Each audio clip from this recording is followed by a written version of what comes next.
For us, two common problems when it comes to data typically is one, getting to the right information, and two, as Wes just put it, putting it in front of the right people in a meaningful way that empowers them to do something with it.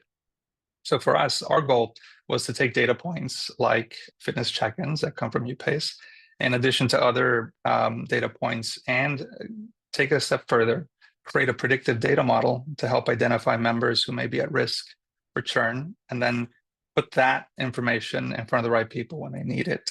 So what I'm going to take you through is what we have so far, and kind of what our plans are to take that and move it forward. So what I have here, real basic, this is our report on fitness orientations. On its own, it's pretty vanilla, but it does give a little bit of insight.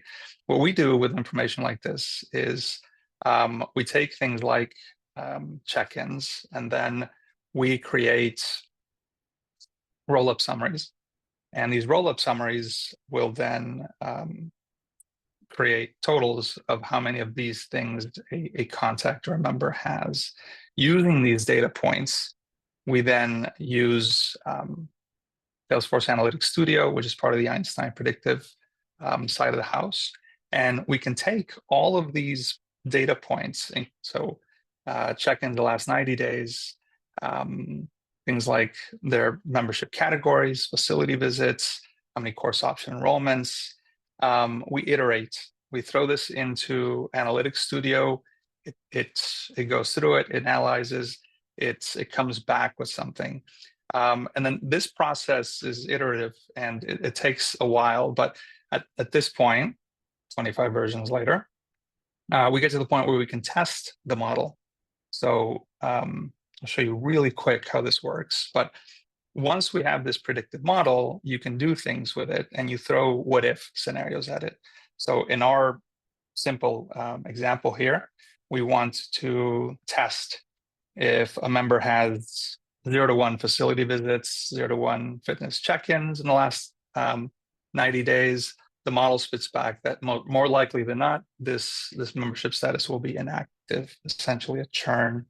As we go through the what ifs, we find that as you move up the facility visits from 0 to 1 to 5 to 10, suddenly the story changes quite a bit. Same thing as we add facility check-ins, or sorry, fitness check-ins that come from UPace. That bar moves even closer to active.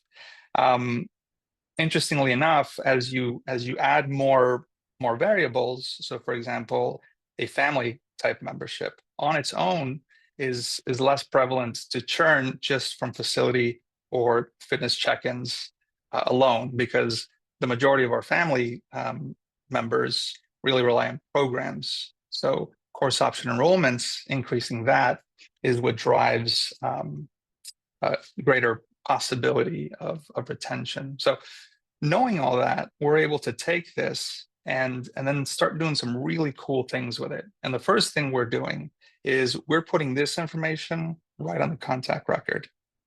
And that comes over here. So this is a membership retention analysis, which takes that data model and then analyzes the specific content of and history of the contact that it's on. And then it gives us a really quick low risk or at risk classification. It'll tell us the top predictors based off of what we fed it. And we're also able to take that model's output and create a member retention risk score, which is down here. This risk score is numeric from 0 to 100. The lower the number, the less likely it will churn. So an example of an at-risk contact, unsurprisingly, no visits, no check-ins, adult member, very high member retention risk score.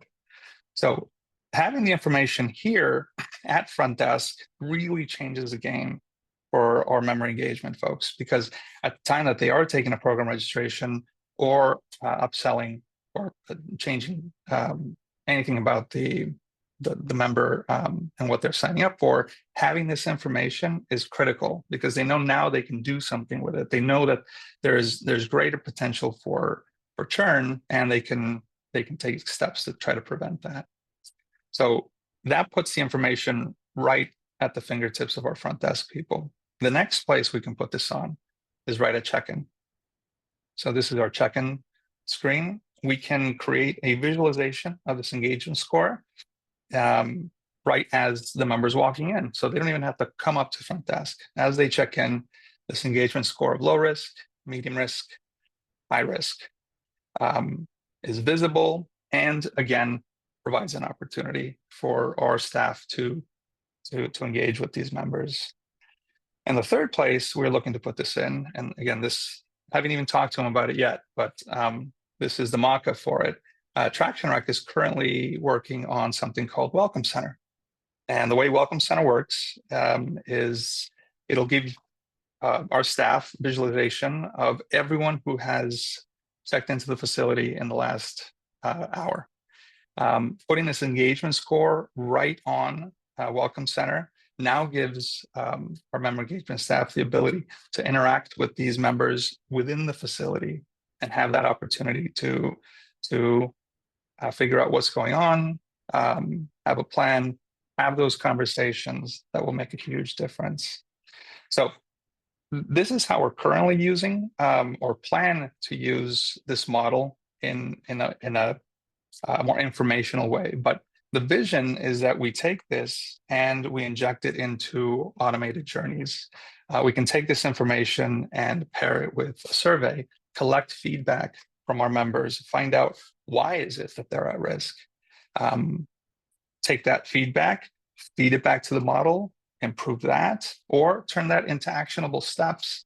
So for us, the one factor we're not currently using, which is the power of something like this, is that it can identify who is at risk, but it can also identify steps that you can take based off of prior interactions. So the more someone interacts with what we send them, pages on our site, programs that they're looking at, that'll create actionable steps for our staff to take. So not only will it point out those members who are at risk, it'll say, hey, if you do these 3 things, you may improve the ability for them to continue on and be retained.